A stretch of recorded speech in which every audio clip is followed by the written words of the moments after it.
Hello, everyone. It's me, Travis, the Giggles and Bits. I know it's been a while since I've been here. I'm trying to a new format here using StreamYards for my for recording here because I have this neat little background fuzz thing. Is it like isn't it totally imperfect? I'm using this because my son has partially taken over my basement, so there's stuff everywhere. Anyways, I wanted to talk about these two things here. One is a rumor, and the other is, I think, pretty much all but confirmed uh, regarding Deadpool. And this is sort of my follow up update to my excitement of Deadpool 3 with Hugh Jackman being announced as coming back. Disney seems to be stepping all over themselves. Well, at least Disney Marvel in this case. My main problem with a lot of the Marvel films that have been coming out, Marvel TV shows, is there is so much crossover between uh, each of the what's supposed to be like individual IPs within. Yeah, Barry's still here. Thank you, Barry. What's supposed to be isolated movies for themselves that lead into a team up film. Yes, Barry, I understand. You are a cat. Why don't you just jump up here and get it over with? Yes, thank you. Okay.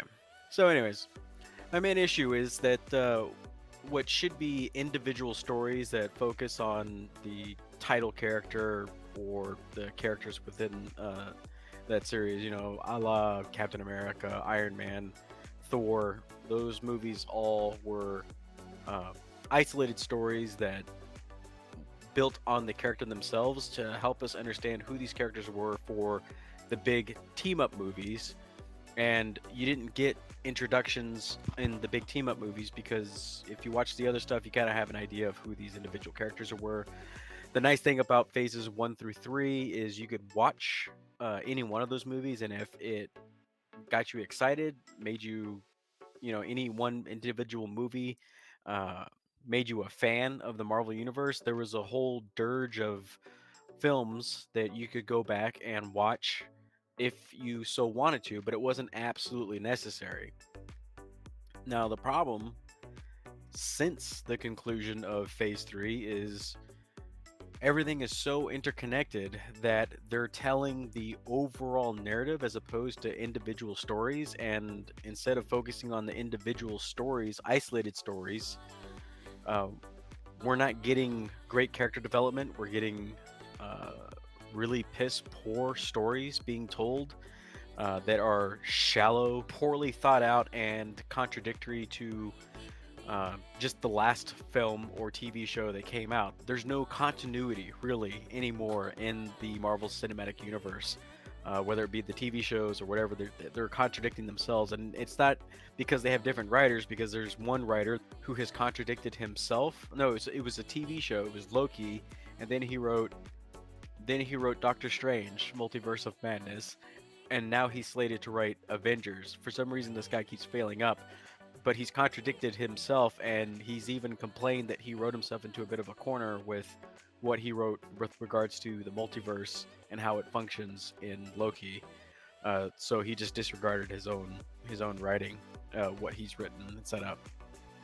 So to find out that Deadpool 3, which I was initially very excited about, um, just because it's good to see Hugh Jackman as playing Wolverine, seeing him come back, and then play opposite of Ryan Reynolds, who they both seem to be pretty close. They just have a lot of chemistry between the both of them. I really like seeing them. Uh, the mostly skits that they used to do on I think TikTok or Instagram, wherever those videos get posted. There's really fun play between the two. I was initially really excited.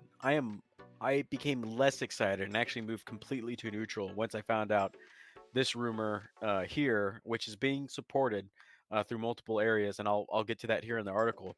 Deadpool 3 plot to center on crossover with Disney plus Loki series. I never watched Loki, and I haven't, like, aside from the first, I think, 5 episodes of WandaVision, I haven't watched anything else on Disney Plus. It started off interesting, but as they started to reveal more and more of the plot, it became less and less interesting. But what I'm hearing from the rest of the series that Marvel's been putting out, none of it seems really, really well thought out. The quality has gone way down because they're pushing quantity, and that's I think something that a lot of people were concerned about probably around phase 2 or 3, especially with Age of Ultron. We were like, oh man, maybe they rushed it a little bit to get to this point, because originally that was the bad Avengers movie, and then um, still kind of is. But I think we look back on it after everything that came out in Phase 4, we're like, actually, you know what? That wasn't too bad. I think we were a little too harsh with regards to that film. But again, I think it was.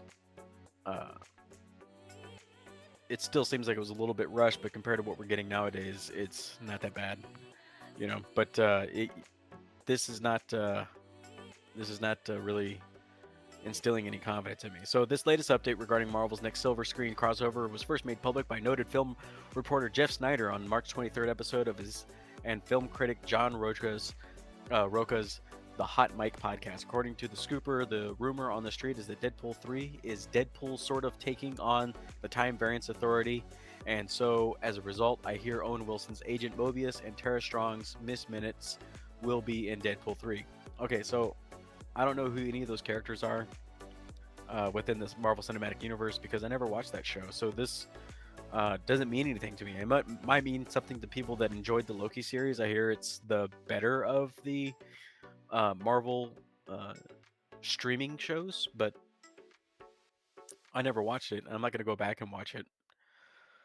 Just doesn't seem worth it to me.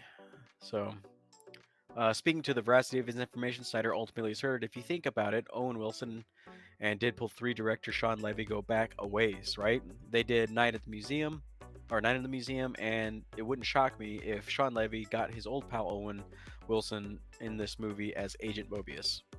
So Tara Strong was asked about it on the, and she hadn't heard anything. She was actually quoted, "It's like I saw that online today, right?"